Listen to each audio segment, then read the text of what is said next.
The Subcommittee for Indigenous Peoples of the United States will now come to order. The Subcommittee is meeting today to hear testimony on H.R. 4059, introduced by Representative Raul Ruiz of California, H.R. 4495, also introduced by Representative Ruiz, H.R. 4888, introduced by Rep. Kurt Schrader of Oregon, and H.R. 5153, introduced by Representative Don Young of Alaska.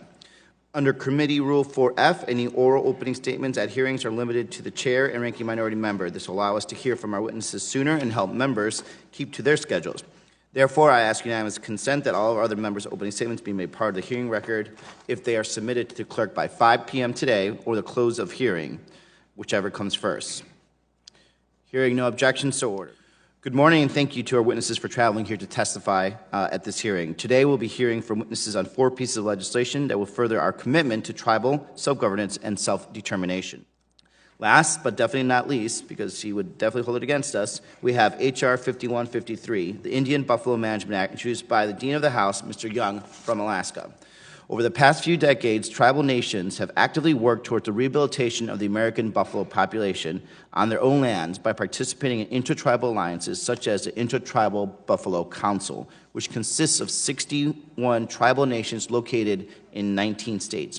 H.R. 5153 will build upon this existing initiative by establishing a permanent program within the Department of Interior to help tribal nations develop and maintain buffalo herds on their own land. Through this program, the Interior will award grants to and enter into contractual agreements with any tribal nation that plans to implement buffalo restoration programs and other commercial activities related to buffalo conservation. In addition, the program will enable the transportation of surplus buffalo from federal lands to tribal lands. I look forward to hearing all testimony on these bills, and I would now like to recognize the ranking member for any opening remarks. Thank you, Mr. Chairman. And thank you for the witnesses for traveling to testify here today. And the last bill is H.R. 5153, sponsored by the Dean of the House, Mr. Don Young, who certainly does not match his name Young, but would establish a program that would provide contracts and grants to Native tribes, Alaska Natives, and tribal organizations to protect, conserve, and enhance populations of buffalo owned by Indian tribes or organizations. And I'd like to note that there is a striking resemblance to Don Young and this population of buffalo, which we want to protect. So once again, I want to thank our witnesses for being here. And I apologize for any insults I might have made to our distinguished member to the right of me. Thank you. Thank you, Ranking Member. Now I'd like to give any sponsoring member of Congress the opportunity to speak on behalf of the legislation. Chair now recognizes the gentleman from Alaska, Mr. Young, for a statement on his legislation. Mr. Chairman, thank you, and thank you for having a hearing on this bill. This is I call a long overdue bill. This will benefit the tribes that are interested in promoting buffalo. As you know, it's been promoted by Ted Turner and everybody else. It's time the tribes get involved. It's part of their culture and part of their history. And we do have buffalo in Alaska, quite a few of them. And we have one tribe, and witnesses will be there today. And she's on the board in the Old Harbor. And this is an area which we could really improve the amount of not only food available for the tribe, but could be a lucrative business as time goes by. So thank you for having a hearing on it.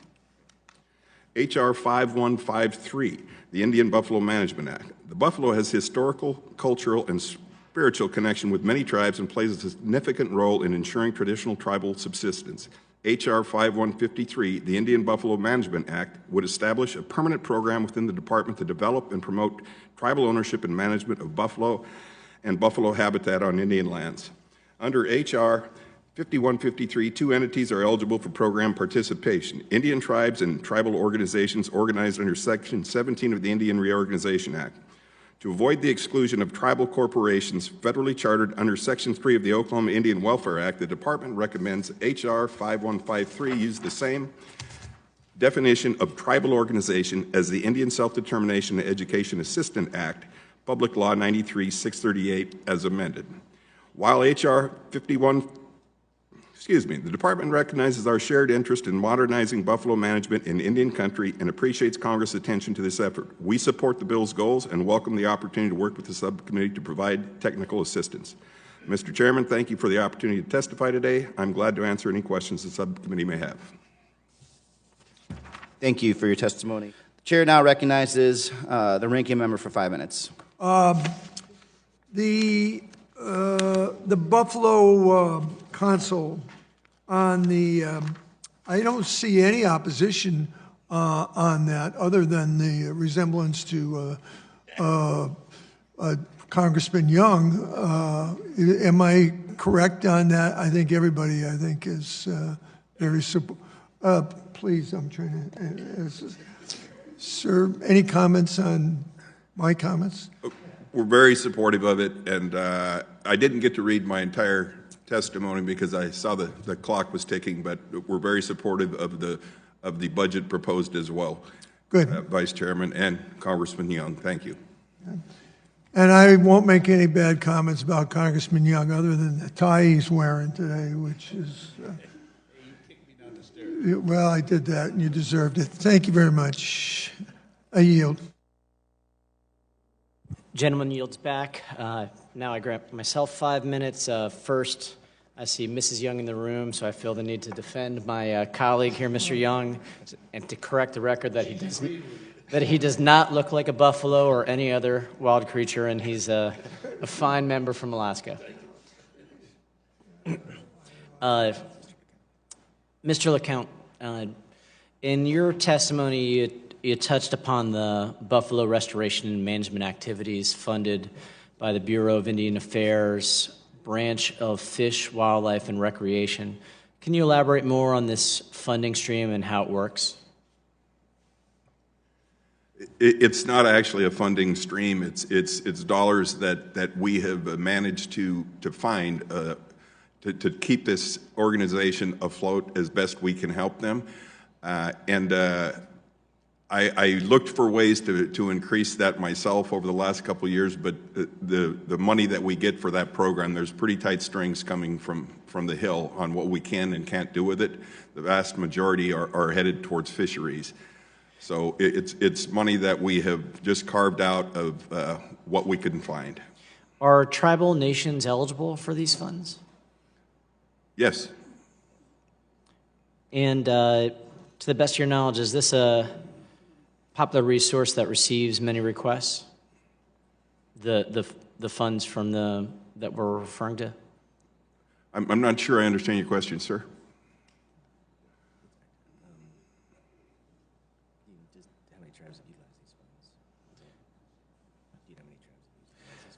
Do you know how many tribes have utilized these funds?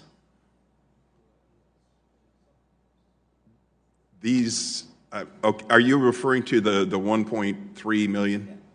Correct. I am not aware of how many tribes have utilized them. The InterTribal Buffalo Council has over 60, I think right around 60 tribal participants. And so that's how I guess I would answer that, is it assists those 60 and perhaps others. And if 5153 were passed into law, how would the department fund the legislation's permanent program, and where would this program be housed? It would most likely be housed in the Fish, Wildlife, and Recreation of the Office of Trust Services. How we would fund it, we would hope that you would help. If you didn't help, I guess we would try as hard as we could. I think that it would be a little easier to maybe be a little more flexible with other funding, but I'd have to really turn that to my lawyers. But we would hope for assistance.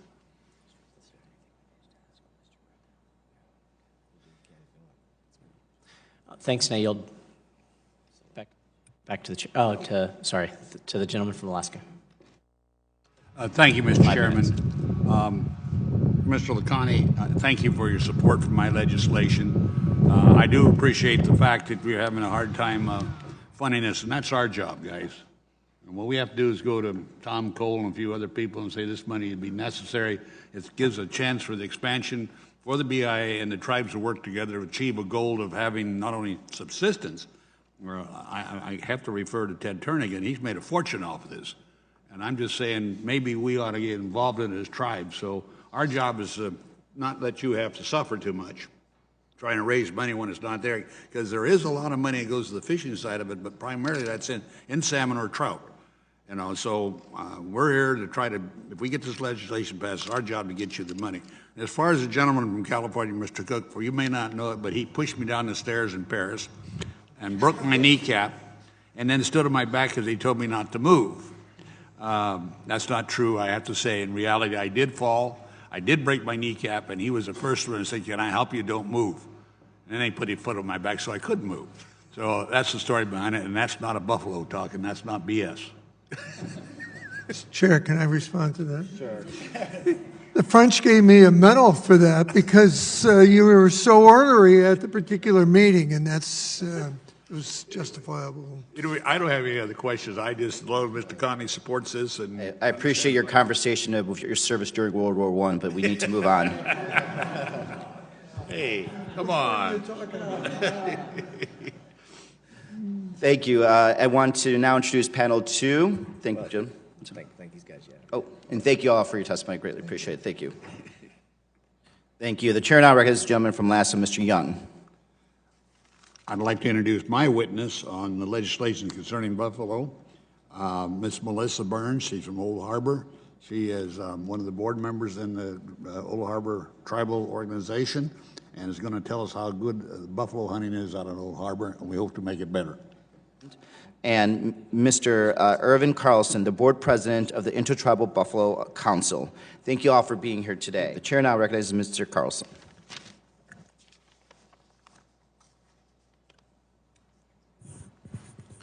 Good afternoon, Chairman Gallego, Ranking Member Cook, and honorable members of the Subcommittee for Indigenous People of the United States. My name is Ervin Carlson, and I'm a member of the Blackfeet Nation and president of the InterTribal Buffalo Council. I'm here today to respectfully urge passage of H.R. 5153, the Indian Buffalo Management Act, to create a permanent tribal buffalo restoration and management program within the Department of the Interior.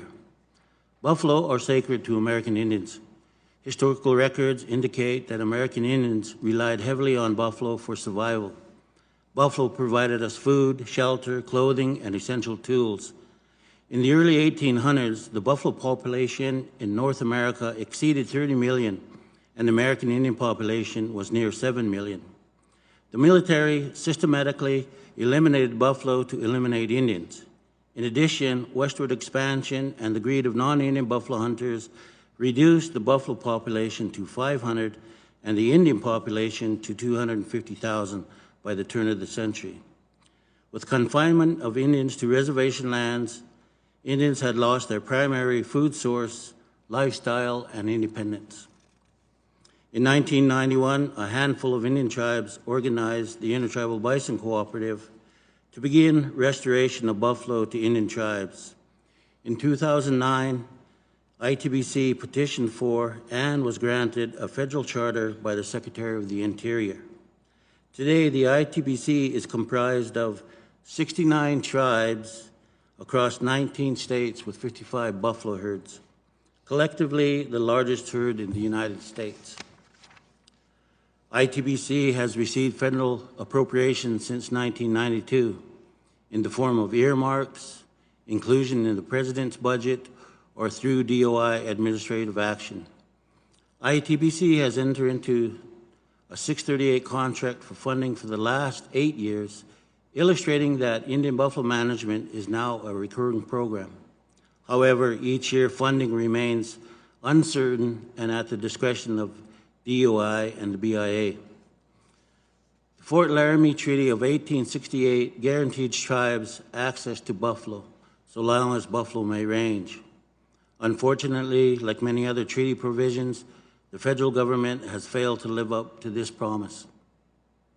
However, adoption of the Indian Buffalo Management Act provides an opportunity for the federal government to honor this treaty provision. similar to the commitment to tribal fish commissions. The language is well-known in the well-known Bolt decision that declared the security of Indian fishing rights a trust obligation actually mandates that American Indians have a right to traditional foods, including buffalo. ITBC seeks a federal government commitment for tribes to restore, manage, and consume buffalo, similar to the commitment to tribal fish commissions. Fish commissions presently receive approximately 100 times the federal funding that has been provided to ITBC for buffalo restoration. Adoption of the Indian Buffalo Management Act will authorize an appropriation for funding for tribal buffalo restoration and management. The Act and an increase in funding will enhance ITBC's herd development grants to tribes to enhance tribal infrastructure, including job creation, fencing, corrals, handling facilities, and supplemental feed, all to provide buffalo to a larger segment of the Indian community. The Act will also allow ITBC to enhance technical services to tribes, create marketing opportunities, and for ITBC to serve as a more meaningful partner with other federal agencies in the national buffalo management issues. We are honored to have the support from the National Congress of American Indians, various buffalo support organizations, numerous NGOs, and conservation organizations who are all dedicated to conservation of buffalo. For tribes, the restoration of buffalo signifies much more than simply conservation of the national mammal. Tribes restore buffalo to counteract the near extinction that was similar to the tragic history of the American Indians. The killing of the buffalo was an effort to exterminate the Indians. However, buffalo survived and the Indians are still here. Now we need this act for buffalo to again provide food and economic opportunities for Indian tribes. In closing, I would like to thank the Dean, Representative Don Young, and along with Tom Cole and Deb Haaland for introducing the Indian Buffalo Management Act, and Norma Torres for also co-sponsoring the bill. ITBC and its member tribes have worked tirelessly for many years for introduction of the IBMA, and today's hearing is historic and one that we and our members will not forget, and we thank you. Thank you. The chair now recognizes Ms. Berns for her testimony. Chamai. Hello, Chairman Gallego, Ranking Member Cook, Congressman Young, and other members of the committee. Thank you for the opportunity to share my testimony with you today. My name is Melissa Berns, and I am of Alutiiq descent from Kodiak Island in the Gulf of Alaska. I am a shareholder of the Old Harbor Native Corporation, established under the Alaska Native Claims Settlement Act for natives of Old Harbor, and currently sit on the corporation's board of directors. I am a member of the Alutiiq Tribe of Old Harbor, serving as their representative on the InterTribal Buffalo Council. Additionally, I serve on the Federal Subsistence Advisory Council for Kodiak and the Aleutian Islands in Alaska. I am also on the Old Harbor Alliance Board of Directors and Kodiak Harvest Food Co-op Board in Kodiak Island, among many other capacities. My journey with food security all began by growing up with a subsistence lifestyle in the village of Old Harbor. As a family, we harvested from the land, air, and sea to fill our freezers and shelves, providing sustenance throughout the year. My family also gardened and raised poultry, adding additional nourishment to our diets that isn't obtained through canned goods. The village of Old Harbor is very similar to most other rural Alaskan communities that are like Old Harbor, only accessible by air or boat. Old Harbor is fortunate to have a store with limited canned and frozen goods, unlike the other 5 villages on Kodiak Island, but this comes at a very high cost. The current price for a quart of shelf-stable box milk is $5.50. A pound of butter is $9.27, and a pound of ground beef is $23.69. Fresh fruits and vegetables, rarely available, are a luxury we often do without. When harvesting subsistence, fish and game by ATV or boat, residents pay for gasoline at a rate of $7.14 a gallon. With the median household income below $25,000, it is reported that 24% of residents rely on the federally funded Supplemental Nutritional Assistance Program. For some residents who choose to shop from the only grocery store in the hub city of Kodiak, groceries are flown in at a rate of 72 cents per pound. Any way you look at it, the cost of living is high, and the goods coming in are mediocre. But we love our home, and we are doing what we can to provide for our families. The distance from Alaska to continental United States complicates food access and other goods for all Alaskans.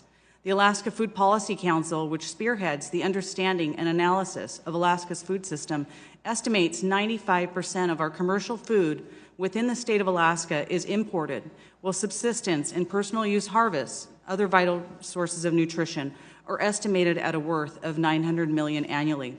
Yet shockingly, 1 in 5 Alaskan kids face chronic hunger.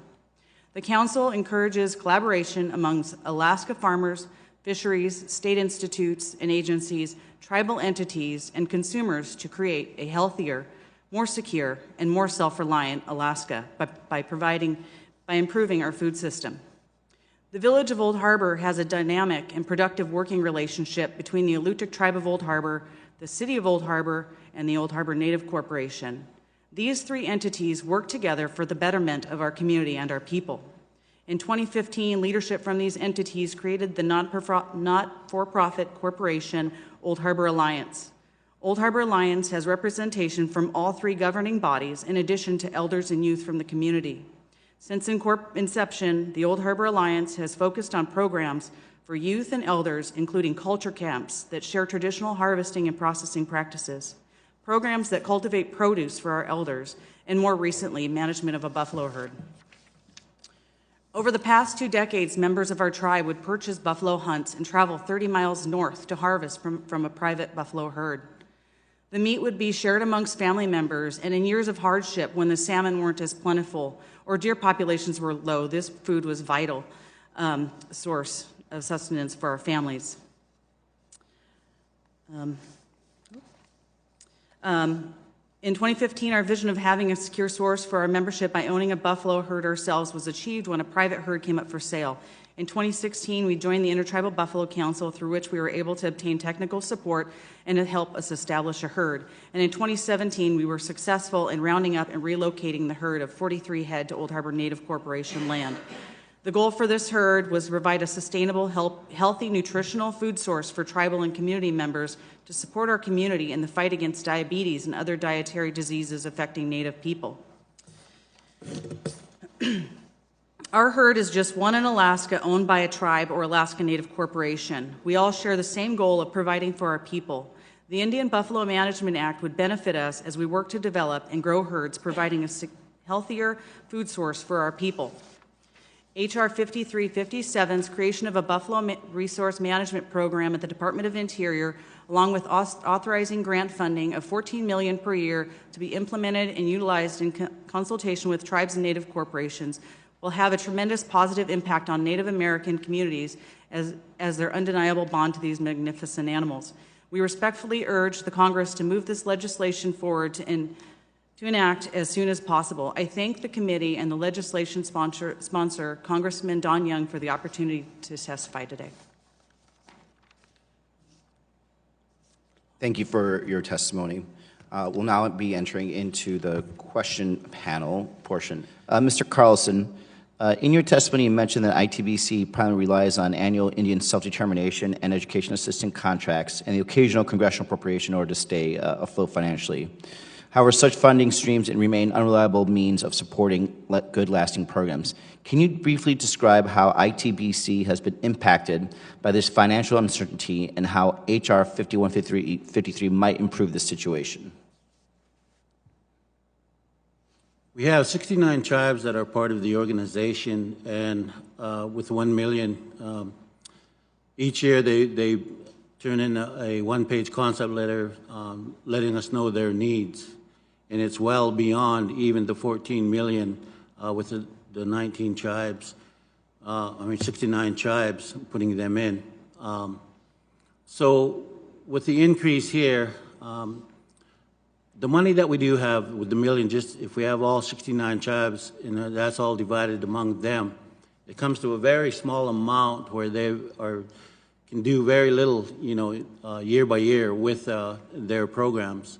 So with this bill and then the addition, it could get the tribes up to a higher end, I guess, of being self-sufficient and getting their herds built up and their infrastructure built up a lot more. In each year, as it is now, we try to take turns on divvying up the money so other tribes can all have get a share and get a little bit better at that. So the little bit there and the bigger amount now would really help within enhancing all of their program. Right. Ms. Berns, you described briefly some of the movement of buffalo onto, I believe, your tribal land. What has been the result of that? Have you seen any positive results so far with the influx of buffalo, both economically, environmentally, whatever you want? So our herd was established in 2017, so we're only 3 years into the establishment of our herd. Since then, we have had, in the first few years, as expected with high stress of animals, we did not have high productivity. This herd had been heavily harvested on. It was about 250 animals when we purchased it when it was in its prime. And then once we were able to secure funding through our native corporation, it was hunted down to the 43 animals that we relocated. So they had high stress.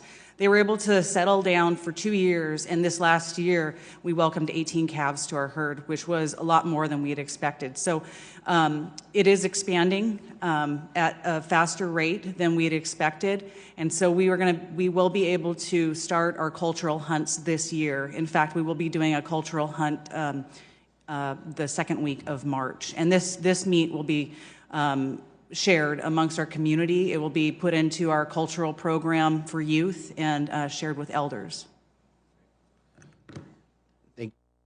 Thank you. Now yield now to the ranking member. Thank you, Mr. Chair. Of the bills that are presented here, I got to be honest with you, I strongly support the three of them. The one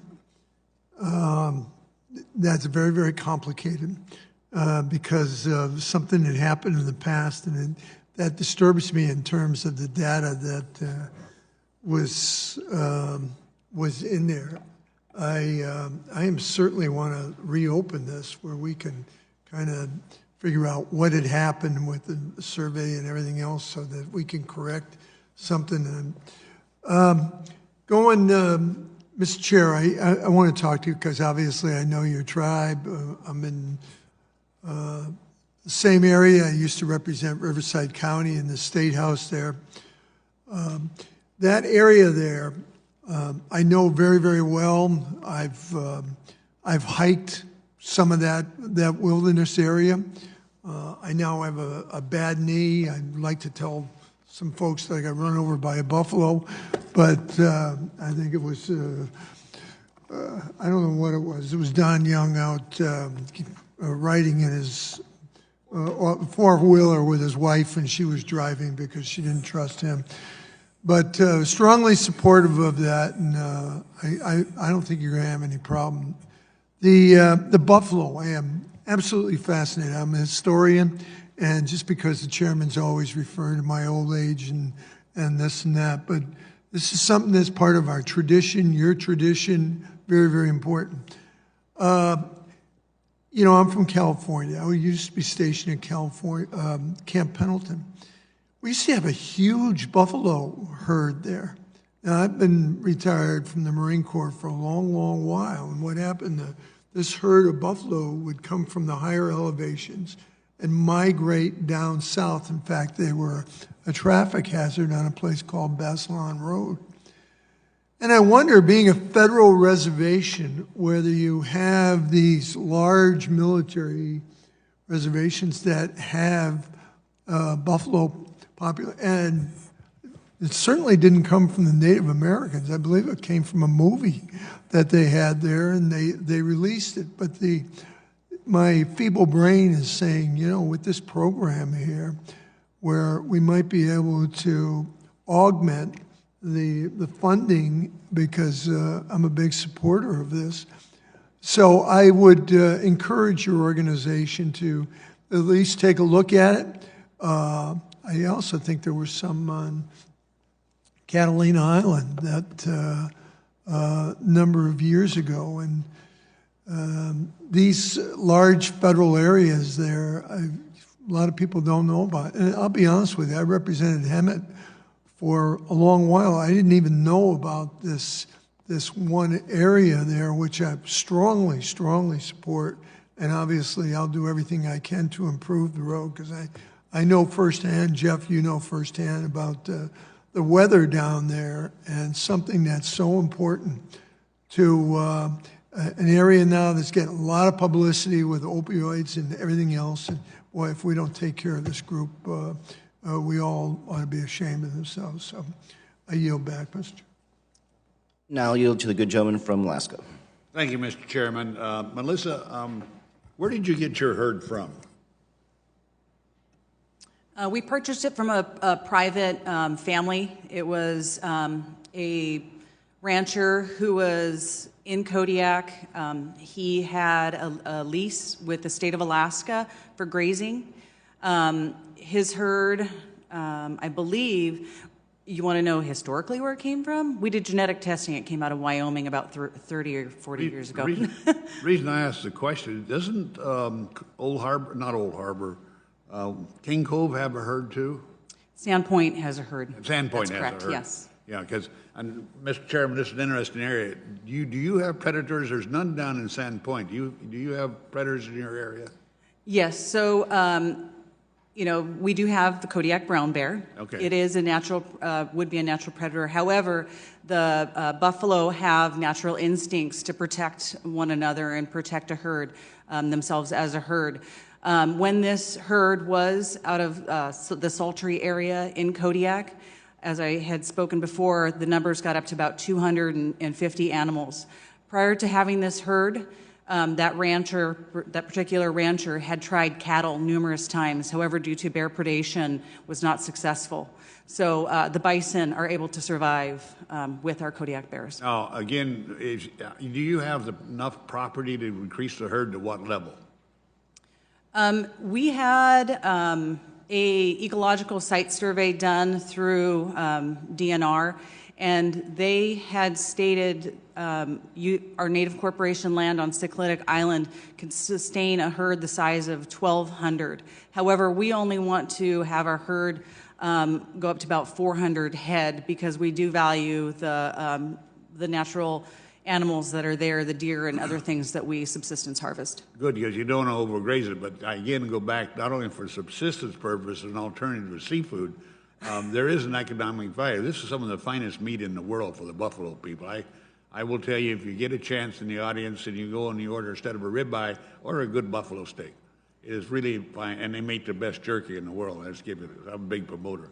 So thank you for your testimony, and all of you interested in my buffalo. Maybe you let me have one of these days. I haven't got one yet. I have 52 heads on my wall, but I don't have a buffalo head. And then, Mr. Chairman, this time I'd like to ask, I have 13 letters from 13 tribes submit for the record in favor of my bill. Without objection. So ordered. Okay. I have no further questions. Great. I'd like to thank all of our panelists for the insightful testimony and members for their questions. As I stated before, members of the committee may have some additional questions for the witnesses, and we'll ask you to respond to these in writing. Under Committee Rule 3.0, to respond to these, members of the committee must submit witness questions within 3 business days following the hearing, and the hearing record will be held open for 10 business days for these responses. If there's no further business, without objection, committee stands adjourned. Thank you. Thank you, Mr.